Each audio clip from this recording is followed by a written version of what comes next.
pinablad nga balatong sa pawan ti tarong ken pritong itlog. Basta lang pasimple ti panagluto ti sidawin ti Ilocano, pinablad nga balatong dalawak nga pritong itlog ken naiiwang nga tarong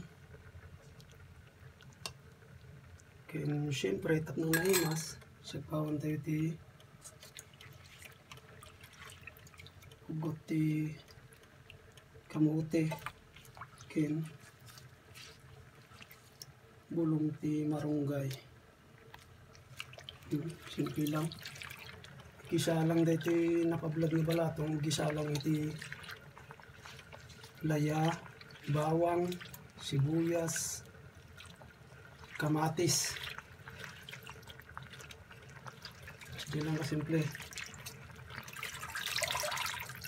Naluto di tarungan so mga sagpaw ko dati hugot ti kamote. Tingnan ti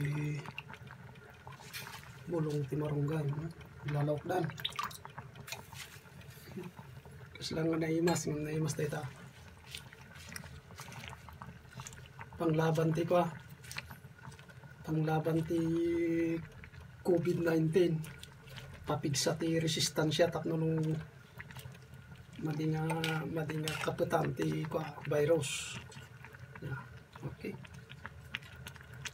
half cook lang siguro tapno ka nasusustansya, half cook lang di hugot ti kamote ken di bulong ti marunggay nya. Okay, panganin nalutong.